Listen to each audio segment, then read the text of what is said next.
es una intención el grabar nuestras sesiones para que si alguien no pudo entrar, pues que lo pueda checar después.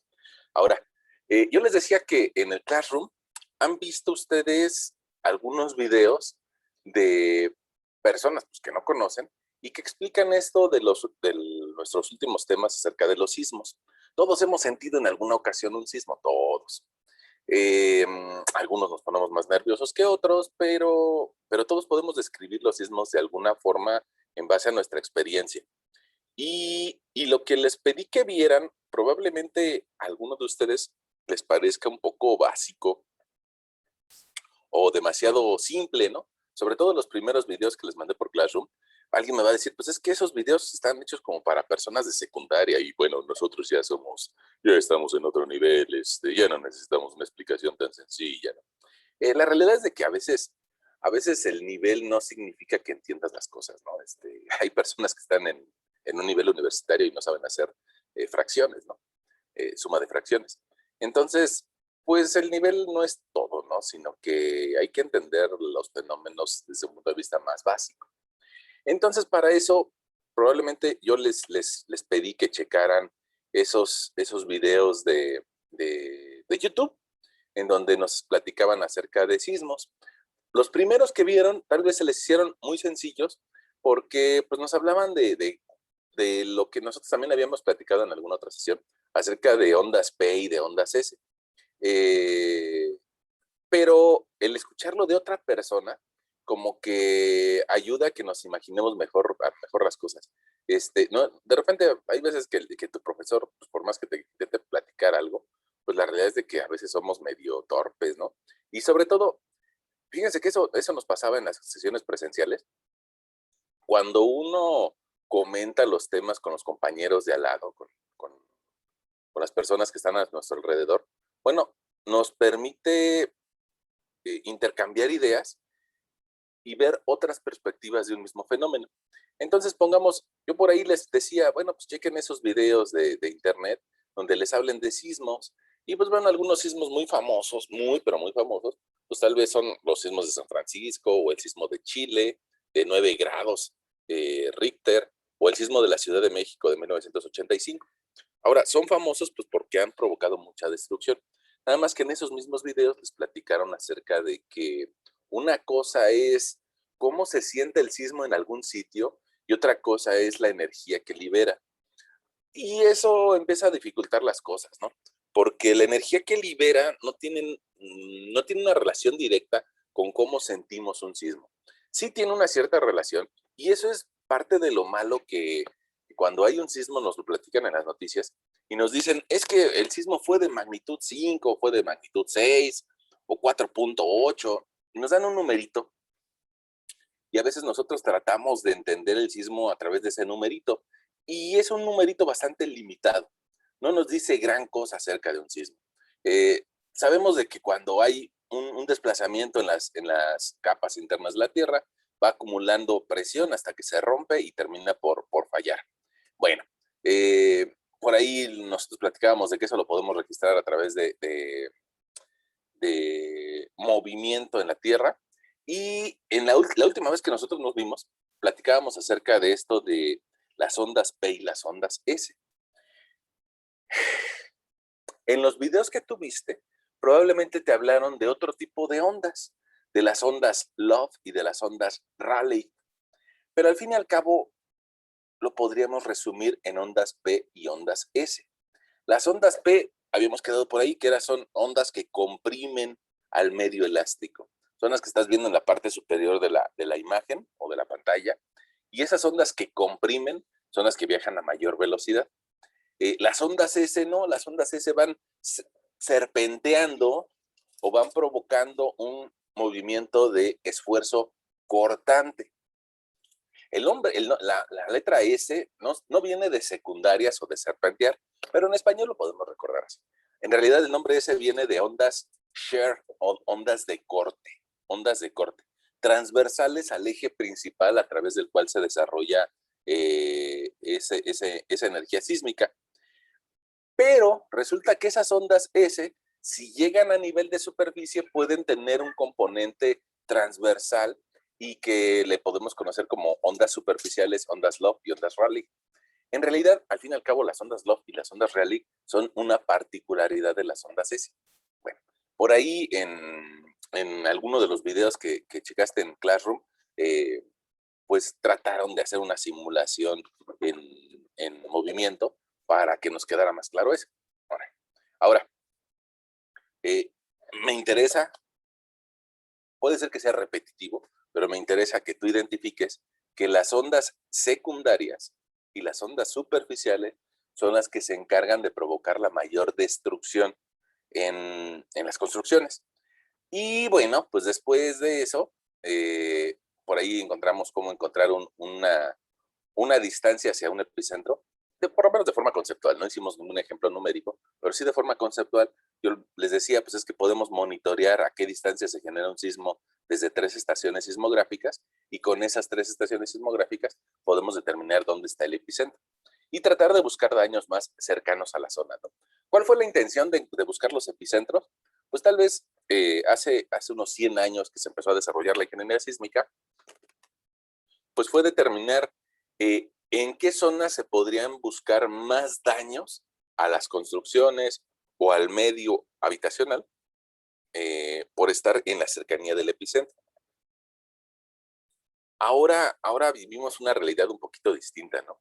Hoy nos enteramos de todo a través pues de las redes sociales, de Twitter, de Facebook, de Instagram, y de repente si alguien siente un temblor muy fuerte en Tijuana, luego lo tuitea y nos pone imágenes y videos de lo que está viviendo en Tijuana.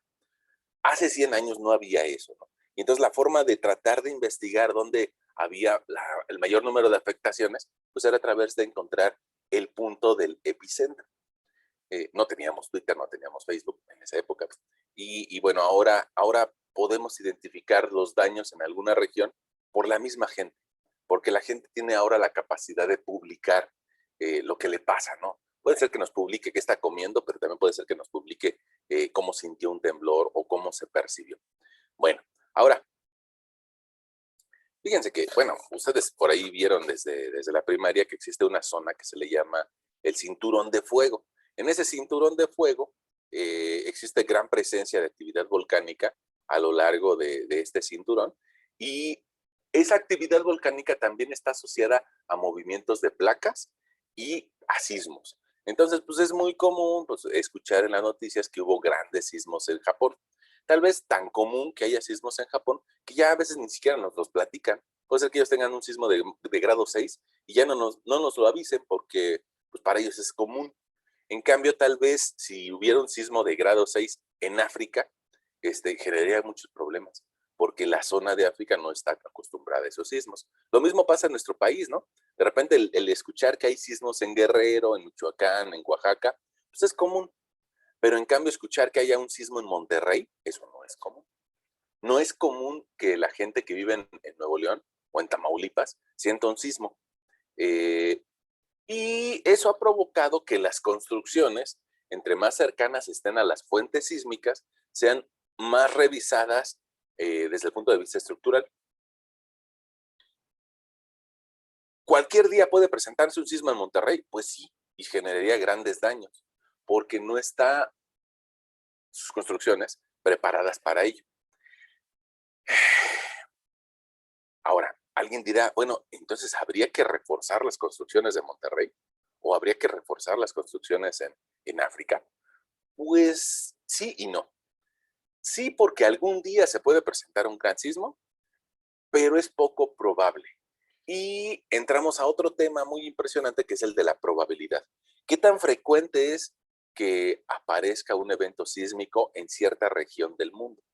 Eh, y la probabilidad, bueno, pues tal vez ustedes llevaron una asignatura de probabilidad en el nivel medio superior, van a llevar otra en el nivel superior, por ahí de matemáticas 5, matemáticas 6 se llama.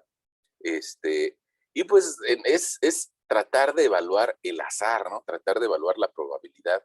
De repente nosotros lanzamos unos dados y qué tan frecuente es que caiga nuestro resultado en 5. Bueno, pues existe un rango que matemáticamente se puede determinar. ¿Qué tan probable es de que caiga un 7? Pues es mayor a que caiga un 5. Y Desde el punto de vista matemático, se puede demostrar que si tú tiras muchas veces unos dados, muchas veces unos dados, la gran mayoría de las veces te va a caer 7 si tiras 2 dados. Y se puede evaluar desde el punto de vista de estadística y de probabilidad. Y ese conocimiento, si bien es cierto que lo podemos obtener de una forma matemática, también los cuates que trabajan en las ferias lo tienen. Si algún día eres un poquito observador y te vas a una feria y ves que hay gente que está apostando con los dados, la gente de las ferias dice, te apuesto al 7, te apuesto a un número más bajo que el 7 o a un número más alto que el 7. Eso significa que el 7 es muy frecuente. Es mucho más frecuente que un 5 o es mucho más frecuente que un 3, pero no es más frecuente el 7 que la suma del 1 al 6. Y bueno, eso lo platicaré en su materia de probabilidad y estadística, ¿no? Pero lo que quisiera comunicarte es de que esa probabilidad también nos lleva a generar códigos de diseño o normativas que, que busquen que los edificios sean seguros ante un probable sismo. No podemos diseñar para todos los edificios para un sismo de grado 10. Sería terriblemente caro. Entonces, bueno, cerca de zonas sísmicas hay que buscar un diseño para esas zonas. Y en lugares donde no hay sismo, pues no hay que tener ese diseño tan particular.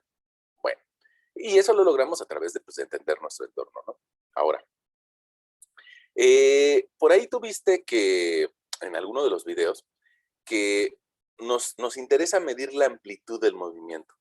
Y esa amplitud del movimiento adecuado al tiempo en el que tarda en llegar la diferencia de tiempos entre las ondas P y las ondas secundarias, bueno, pues eso nos permite identificar a qué distancia se generó el epicentro, pero otra cosa importante también nos permite identificar cuál es la magnitud Richter. La magnitud Richter, pues se generó más o menos hace unos 90 años, 100 años, y desgraciadamente fue una de las primeras formas en la que tenemos para evaluar un sismo. Y te digo desgraciadamente porque en la creencia popular, o sea, nuestros primos que tal vez están estudiando para contadores o nuestros primos que tal vez están escuchando reggaetón en este momento, ellos creen que un sismo de grado 5 es un poco más fuerte que un sismo de grado 4. Y eso no es cierto. Eso no es tan fácil como si fuera una escala aritmética, sino que está dado en una escala logarítmica. ¿Y eso qué significa? Bueno, pues que un sismo de grado 5 es algo así como unas 32 veces más grande que un sismo de grado 4. Y cuando le dices eso a tu primo, el que está escuchando ahorita reggaetón, le dices, no, es que mira, un sismo de grado 5 es más grande 32 veces que un sismo de grado 4, pues no te va a creer, porque está acostumbrado a ver las cosas de una forma aritmética. 1 más 1 es 2, 2 más 1 es 3, 3 más 1 es 4. Y se necesita de un conocimiento de matemáticas de logaritmos para entender cómo se está dando ese fenómeno de ampliación. Y para eso, me parece que ustedes aquí en el Tarbook tienen esta tablita. Esta tablita es muy buena, pero también podría pasar desapercibida, porque cuando vemos tantos ceros, como que a veces decimos, pues es mucha energía ya. Nuestro cerebro como que dice, es muchísima energía y ya, hasta ahí me quedo, ¿no? Bueno, entonces para eso, pues el día de hoy vamos a hacer una pequeña tablita. Déjenme hacer mi pantalla un poquito reducida. Y esta también. Caray. Bueno, ahí está. Ahí está. Tengo una hojita de Excel donde voy a copiar estos valores. Los voy a copiar para diferentes grados de magnitud Richter. Pongamos un sismo de grado 1, de grado 2, de grado 3, de grado 4, 5, 6. ¿Y qué cantidad de energía libera en hercios?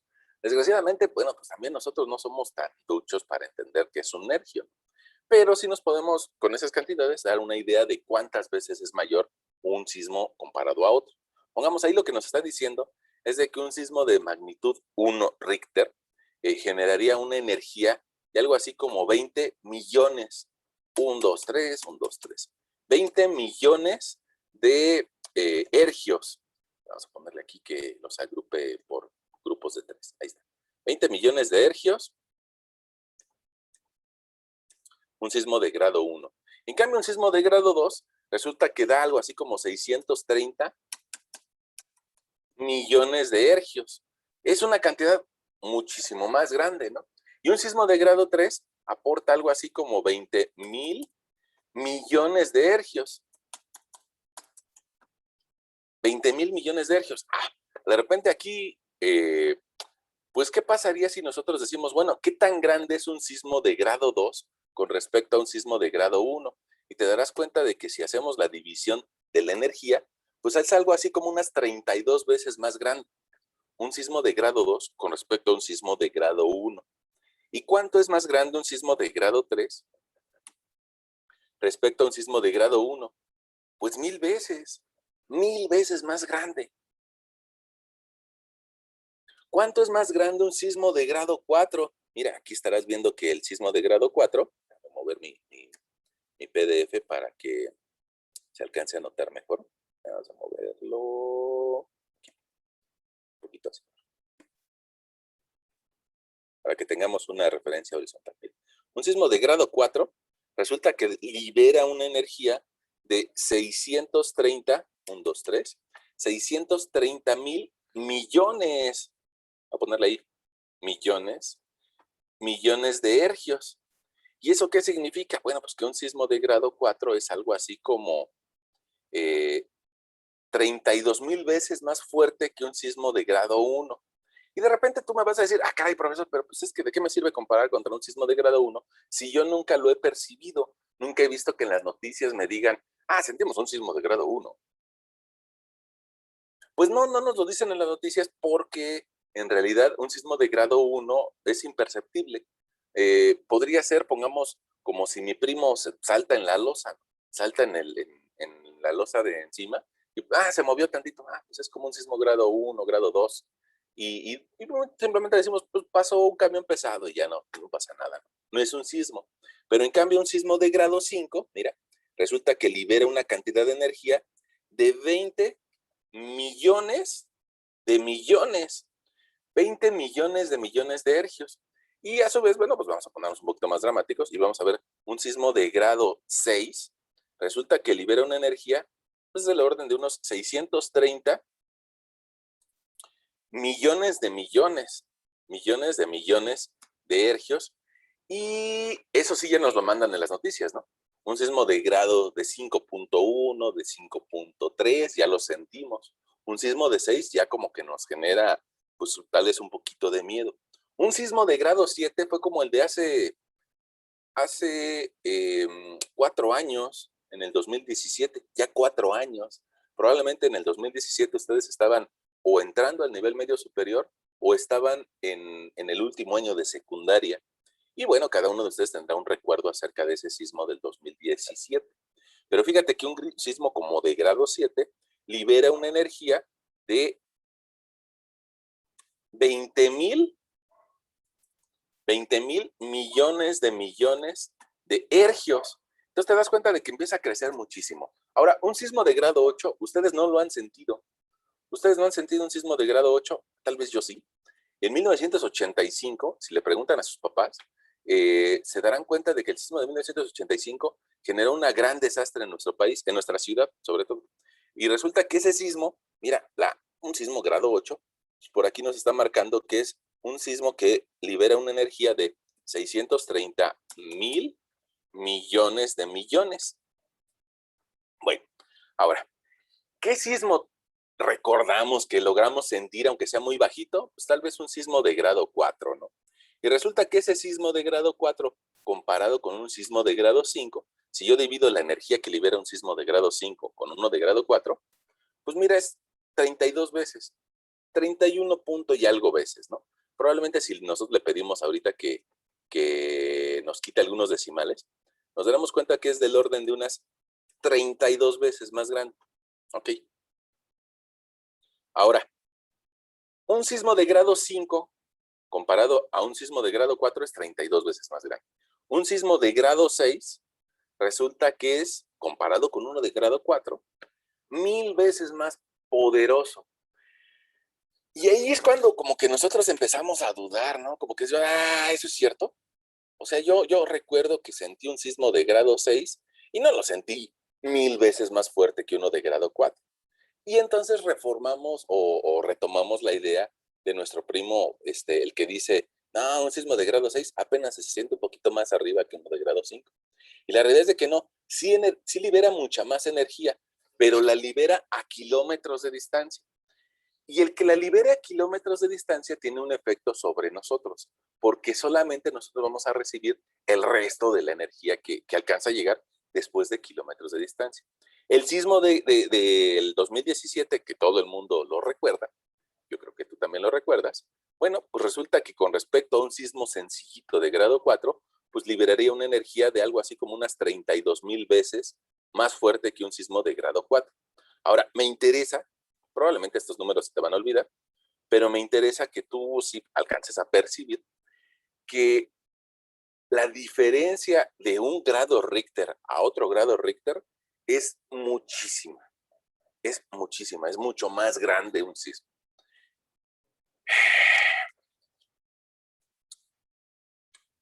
¿Por qué si es tanta la diferencia y por qué si es tan difícil de entender? ¿Por qué los noticieros nos siguen hablando en grados Richter? Bueno, pues porque se quedaron con una costumbre, con un paradigma. Y desgraciadamente lo que nos convendría más es de que nos hablaran de amplitud de movimiento, pero tendría que ser muy regionalizada, porque resulta que un sismo no se siente igual en las montañas de Ecatepec o en las montañas de Coacalco o de Naucalpan, que en la zona de la Alameda o de la colonia La Lagunilla o de Ciudad Nezahualcóyotl. No se siente igual. ¿Y por qué no se siente igual? Pues porque hay un efecto de amplificación de sitio. Entonces, mira, vamos a cambiar de pantalla. Y en esta Profe, pantalla, sí. ¿y por qué en el 2017 sí sintió en el temblor en el Bueno. cerro? Porque, vamos a ver si esa pregunta, así, directamente, bueno, la respuesta sería un poco sencilla, pero mira, vamos a ver. Mira, ahí te estoy dibujando algo. Ahí te estoy dibujando una parte de nuestra plataforma continental. Tú sabes que por ahí la placa de Cocos se va metiendo debajo de la placa americana, ¿no? Y a medida que se va metiendo, pues digamos que parte de ella se empieza a fundir o a caer dentro de la astenosfera. Y se empieza a fundir básicamente, ¿no? Ok, la gran mayoría, la gran mayoría de nuestros sismos se generan en la subducción de esta placa de Cocos por debajo de la placa americana. Eh, Estoy tratando de dibujarte ahorita, o ese esquema que te había dibujado, es un corte del país, ¿no? Ahí está, es un corte. Y lo que estamos viendo en color negro en la parte de abajo pues sería ese corte, ¿no? Ahora, la gran mayoría de los sismos se generan en esta zona y se generan a una distancia de la Ciudad de México, pues del orden de tal vez unos 350 kilómetros de distancia. Entonces, en esos 350 kilómetros de distancia, tiene la longitud suficiente para ir atenuando los efectos y que cada vez se sientan menos, menos. Pero resulta que en el sismo del 2017, lo que alcanzamos a entender de ese sismo es de que la placa de Cocos no se rompió tan fácilmente debajo de la placa americana, sino que esta placa de Cocos, por alguna razón, pues tal vez de rigidez local, digamos que siguió avanzando por debajo de la placa americana.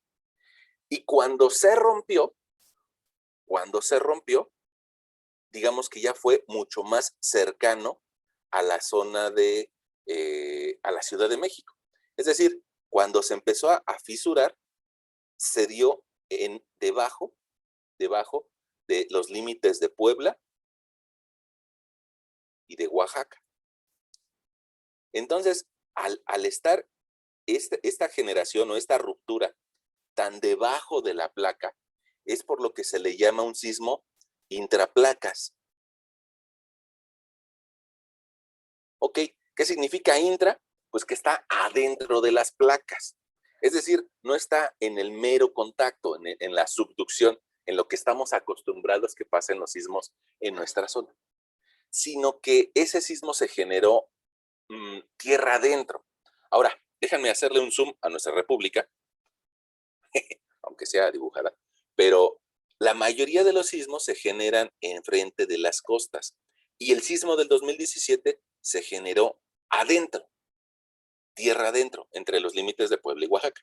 Ahora, ¿qué problemática representa eso con respecto a la ciudad? Pues de que está mucho más cerca. Entonces, lo que estábamos usualmente acostumbrados a tener 350 kilómetros de distancia entre la fuente sísmica o 300 kilómetros de distancia entre la fuente sísmica y nosotros, pues en esta ocasión se vio reducida a esa distancia y resulta que estuvo tal vez a unos 200 y pico de kilómetros de distancia. Probablemente alguien me diga, pues no es tanta la diferencia. No, sí hay diferencia, ¿no? Sí hay diferencia. Prácticamente alguien con un poco de visión alarmista diría, es que bajamos casi a la mitad la distancia. Bueno, no tanto a la mitad, pero sí cercano a la mitad. Y sobre todo, mira, déjame engrosar estas flechas que te voy a dibujar. No es lo mismo esta flecha con una pendiente más horizontal que esta flecha vertical. Ese sentido del movimiento, ahora, mi corte está un poquito amplificado, ¿no? Con respecto a la Y. En realidad mi corte debería de ser un poquito más plano. Vamos a hacerlo, vamos a aprovechar la herramienta esta. Vamos a hacerlo más plano. Mira, este corte o ese dibujo en realidad es así, ¿no? Así de planito. Fíjate, ahí se ve con más razón el efecto de las flechas. La flecha que tradicionalmente nos manda la energía a la Ciudad de México es mucho más larga que la flecha que se generó debajo de Puebla y de Oaxaca. Al tener una distancia más corta, no puede disipar la energía tan rápido. Además, déjenme regresar a mi esquema original, además de que al llegar a la Ciudad de México, pues vamos a tener mayor presencia de efectos verticales. Y por eso se sintió más, como dice su compañero, en montañas. Fíjense que yo vivo en donde empieza una montaña. Si alguien conoce por acá, por San Juanico, y resulta que donde empieza la montaña, pues no debería de sentirse el sismo. Y yo ese día del 2017, a la 1 de la tarde, estaba aquí en el departamento y se sintió. Y yo lo que dije es, caray, aquí no debería de sentirse el sismo. Si ahorita se está sintiendo aquí, en una zona de lomas, pues entonces en la zona del lago se va a sentir mucho más. Y yo creo que ahí embona bastante bien la pregunta del compañero con lo que quería platicarles. Ahora, vamos a seguir platicando de esto.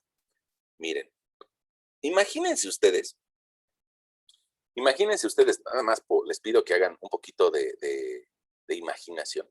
Imagínense una tina de baño, una de esas tinas que utilizaban los abuelitos de tus abuelitos para bañarse.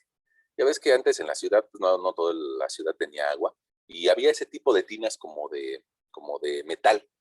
Probablemente incluso algunos de ustedes que todavía tuvieran alguna de esas tinas, cuando eran niños, los bañaron en esa tina.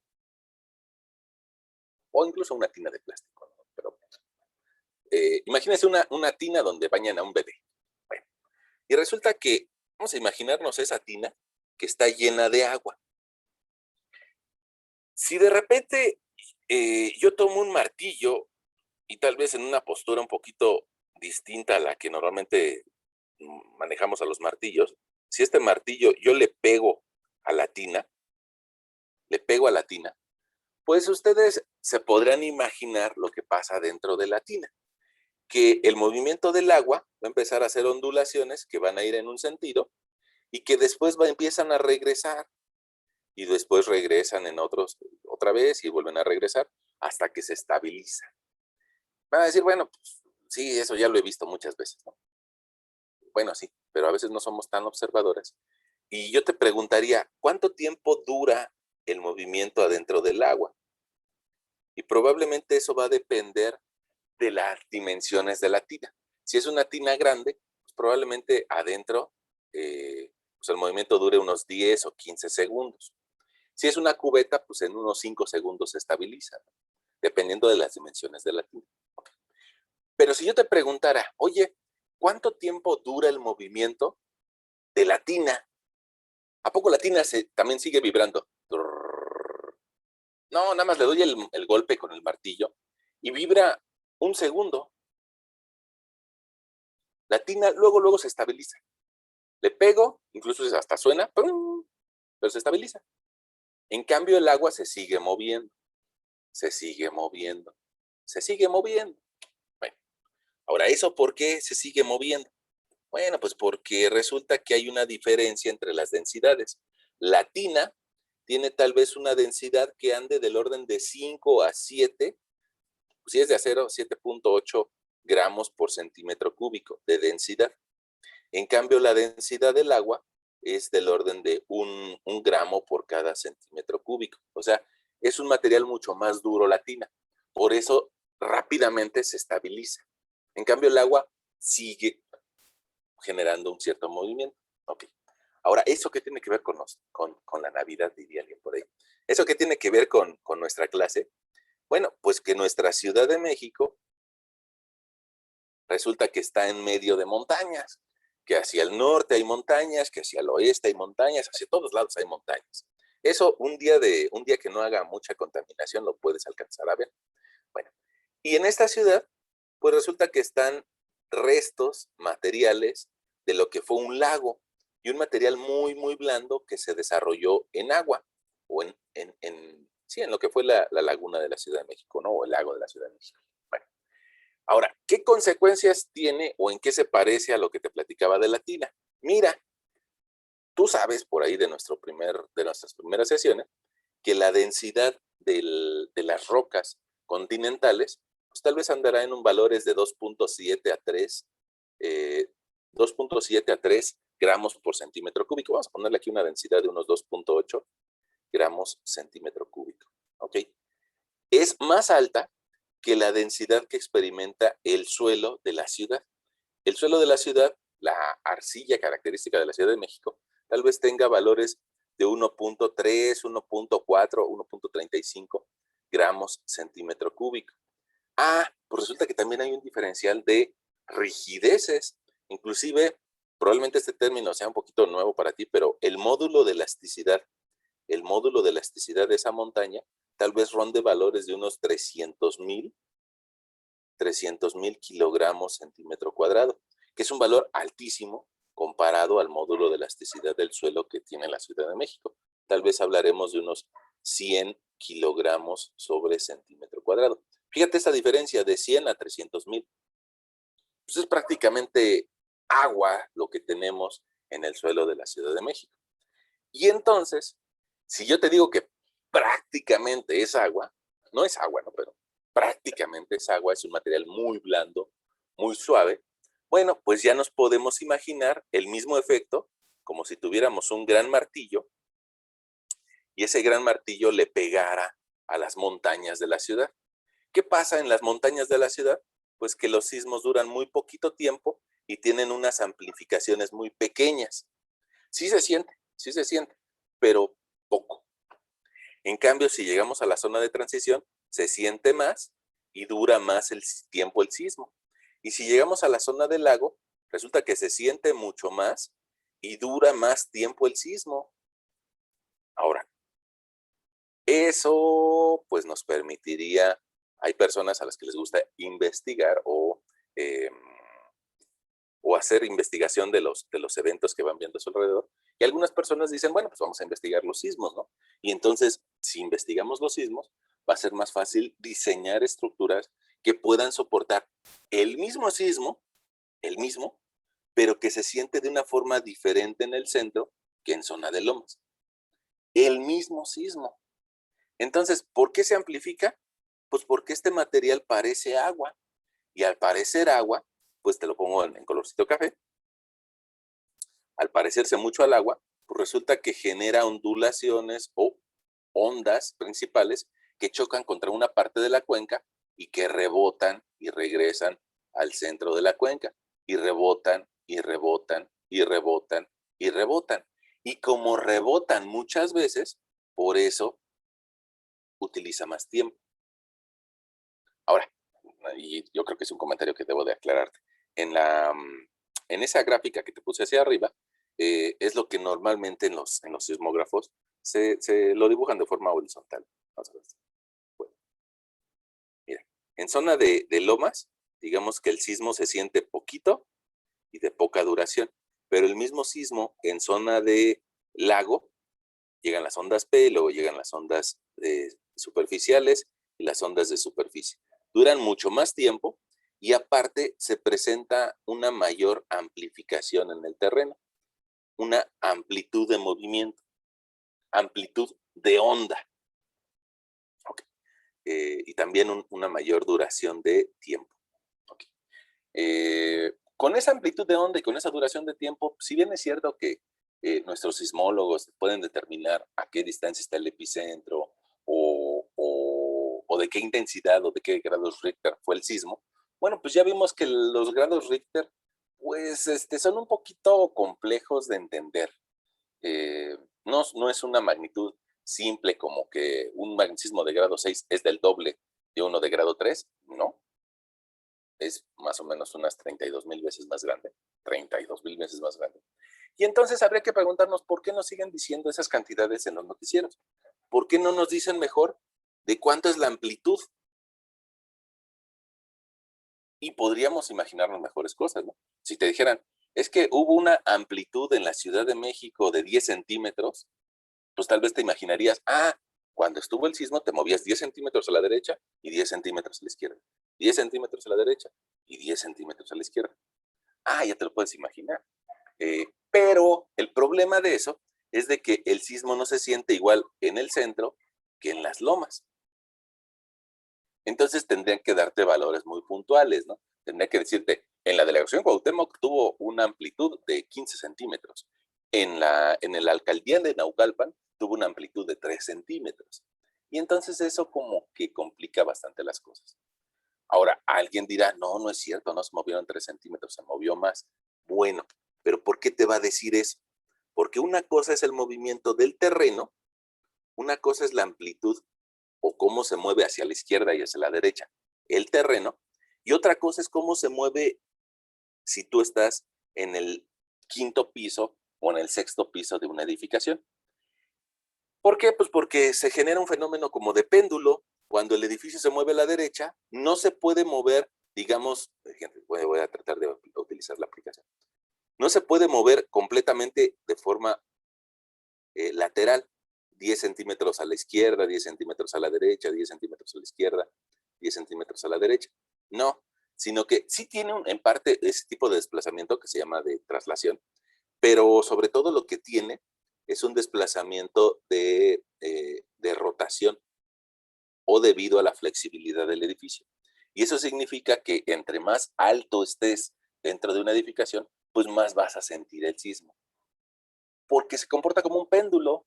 Primero se mueve a la izquierda, luego se va a mover a la derecha, y entonces resulta que alguien que está por acá arriba, en el nivel 5 o en el nivel 7, pues va a sentir el sismo con mayor intensidad que alguien que está en la planta baja. Si le preguntamos a esta persona, pues te va a decir, se sintió horrible, se sintió horrible. Bueno, sí. Y si en cambio si le preguntamos a esta persona, te va a decir, bueno, yo lo sentí un poquito más tranquilo. Pues no sé por qué el de ahí arriba está gritando. Bueno, está gritando porque él tiene más movimiento. Ahora, precisamente las estructuras las van a diseñar para que puedan soportar diferentes tipos de sismo. Y entonces habría que preguntarle al edificio, oye, ¿tú eres capaz de soportar un sismo de grado 5? Sí. Oye, ¿tú eres capaz de soportar un sismo que sea 32 veces el de grado 5? ¿32 veces? Sí. Oye, ¿tú eres capaz de soportar un sismo que sea 1000 veces más fuerte que el de grado 5? 1000 veces. Ah, caray, pues déjame pensarlo, ¿no? Oye, ¿tú eres capaz de soportar un sismo que sea 32,000 veces mayor que el de grado 5? Híjole, probablemente no. Ahora, ¿cuál es el problema en las edificaciones cuando se van de lado? O sea, cuando está pasando el terremoto. Bueno, pues que las columnas, déjame aislar una de esas columnas. Por aquí, vamos a tomar una de ellas. Mira, una columna por aquí, que estaba muy, muy feliz y contenta en medio de un entrepiso. Pues resulta que esa columna está acostumbrada y está diseñada principalmente para soportar carga vertical. Y esa carga vertical la va a ir transmitiendo a los niveles inferiores hasta que llegue a la cimentación. Ahora, ¿qué le pasa a la columna cuando hay sismo, cuando está de este lado? Pues resulta que la columna, en primera, está de lado. Y además de que esté de lado, le seguimos pidiendo que cargue una fuerza vertical, además de soportar una fuerza lateral, y probablemente el terreno se está moviendo en la otra dirección. Entonces, ¿qué le termina pasando a esa columna? Bueno, pues probablemente no sea capaz de soportar todos esos esfuerzos en diferentes direcciones. Tal vez su diseño común es simplemente que cargue de arriba hacia abajo. Puede soportarla por un instante significa menos de un segundo, ¿no? ¿Por un instante podría soportar la columna estas condiciones de carga? Sí. ¿Por un segundo? Probablemente. ¿Por un minuto? Ya es mucho tiempo, ya es mucho tiempo. Entonces, ahí viene un pequeño problema de que los sismos en la zona del lago duran, pues, del orden de minuto y medio a 2 minutos, ¿no? Inclusive hay algunos sismos que han reportado 3 minutos de duración en zona del lago. Y ese mismo sismo en la zona de las lomas probablemente nada más dure 30 segundos o 20 segundos. Mucho más simple y mucho más tranquilo. Bueno, alguien dirá, pues entonces hay que construir en zona de lomas, dejemos de construir en zona del lago. Ah, sí. Ujú. Pues no lo podemos hacer. Nuestra zona del lago sigue siendo el centro económico de todo el país, ¿no? Entonces se siguen haciendo construcciones en zona del lago y se van a seguir haciendo porque hay personas que creen y creemos en general que podemos entender los fenómenos sísmicos. Ahora, ¿qué ha pasado con nuestra ciudad? Bueno, pues que hay investigadores que se han dado la tarea precisamente de eso, de investigar cómo se siente un sismo en Ciudad Universitaria, cómo se siente un sismo en Zacatenco, cómo se siente un sismo en la UAM, cómo se siente un sismo en la UAM Iztapalapa, cómo se siente un sismo en el auditorio, cómo se siente un sismo en la Torre Latinoamericana, cómo se siente un sismo en el aeropuerto. Y gracias a toda esa información es de que han logrado establecer una zonificación, tanto geotécnica como una zonificación eh, sísmica, y tratar de identificar con qué fuerza llegan los eventos sísmicos a cada zona. Por decírtelo de una forma sencilla, por decírtelo de una forma muy, muy sencilla, digamos que en la zona del lago, se ha logrado entender que un sismo muy fuerte, un sismo que llegue muy, muy fuerte a esa zona del lago, va a llegar con un porcentaje de la aceleración gravitacional.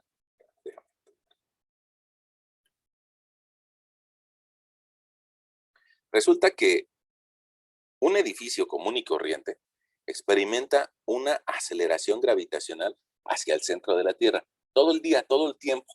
Siempre hay una fuerza de gravedad que vale 9.81 centímetros por segundo.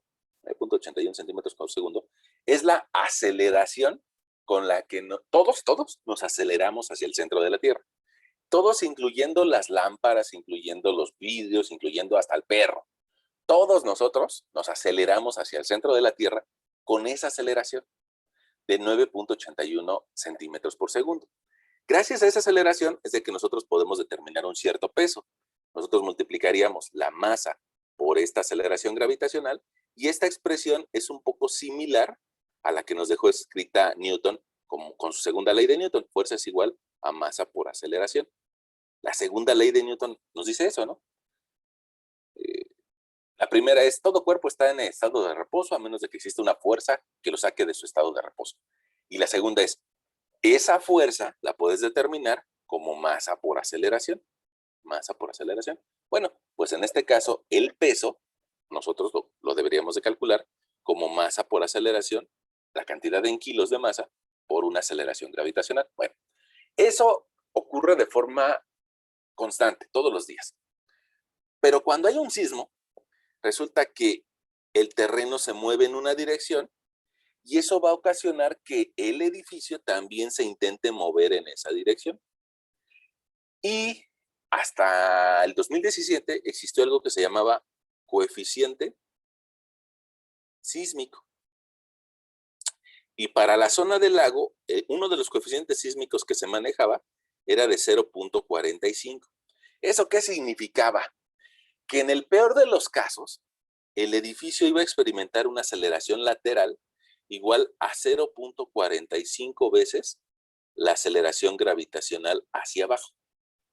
Es decir, si alguien pesaba en esa zona 100 kilos hacia abajo, 100 kilos normalmente, bueno, ese día de un sismo muy malo, muy catastrófico, podría experimentar una fuerza lateral de hasta 45 kilos de los 100 que normalmente pesa hacia abajo.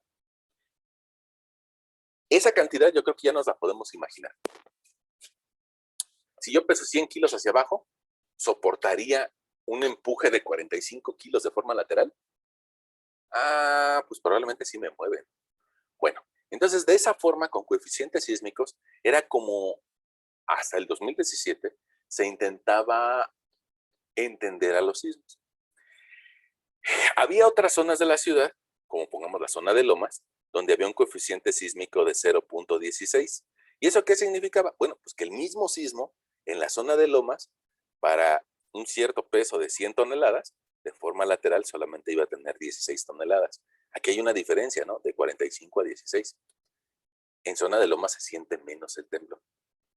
Sí se siente, pero menos. Ok. Y no sé si afortunada o desgraciadamente, yo creo que afortunadamente, a partir del 2017 cambió la forma de ver los sismos y ahora se utiliza algo que se llama un espectro de diseño o un espectro de sitio. Esos espectros nos los da el gobierno de la ciudad según la ubicación del predio y trata de identificar cuánto espesor de suelo blando hay debajo de cualquier sitio. Sin embargo, bueno, pues todavía estamos muy acostumbrados a estos valores de coeficiente sísmico que se dieron hasta las normas del 2004, hasta las normas técnicas constructivas del 2004. Desgraciadamente, te digo, tal vez en el 2017 cambiaron un poco las normas técnicas constructivas, y a partir del 2017 hay que utilizar algo que se llama espectro. No es tan sencillo de entenderle al espectro como lo era para el coeficiente sísmico, pero pues para eso en las siguientes sesiones estaremos pues tratando de abordar ese tema. Fíjate, me gustaría mostrarte, una zonificación que viene en las normas, nada más déjame las encuentro, normas técnicas complementarias, por aquí están, vamos a abrirlas.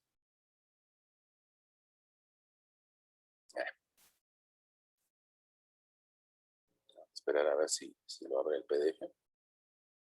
Ya la está abriendo, me parece. Aquí está. Fíjense que en el 2017, vamos a la portada, hay quien dice que fue por el sismo del 2017. No, en realidad esas normas ya estaba pensado en salir las normas.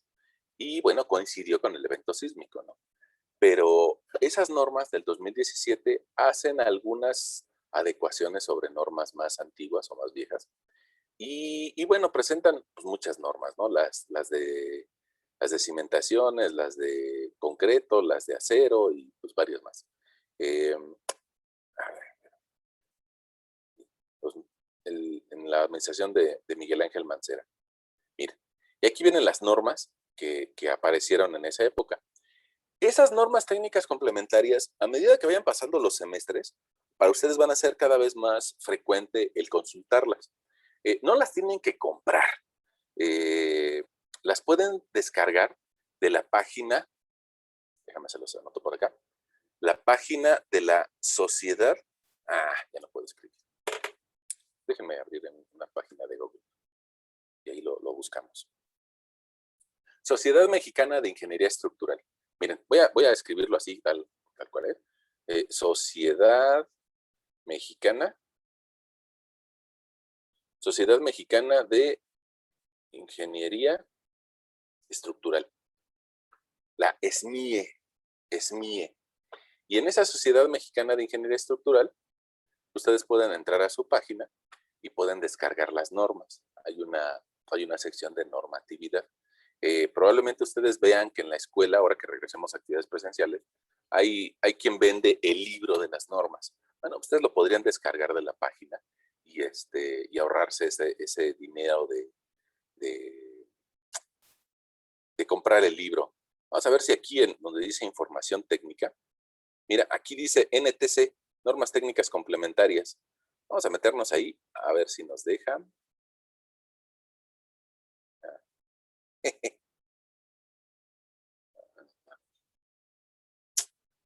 que era más fácil entrar con el buscador. Mire, aquí hay una que dice normas técnicas. Normas técnicas complementarias. Y ahí lo bueno de esa página es de que nos presentan las normas viejas. Están las normas del 2017, la que te estaba mostrando, pero también están las normas del 2004 e incluso las normas de 1987 o las normas, híjole, creo que había hasta algunas más antiguas. Bueno, de ahí pueden bajar el archivo PDF que les estaba mostrando, donde vienen todas las normas. Si te das cuenta, son como 700 hojas. Y bueno, pues a medida que vayan pasando los semestres, pues tú le vas a echar un ojito a esas hojas, ¿no? Miren, vienen las normas de sismo. Vamos a ver si pudiera yo entrar a esas normas de sismo. No sé si por aquí, normas de diseño por sismo. Normas de diseño por sismo. Pues resulta que en esas normas de diseño por sismo nos hablan acerca de que ya no hay coeficientes sísmicos, sino que ahora se utiliza algo que se llaman espectros de diseño. Sin embargo, yo quisiera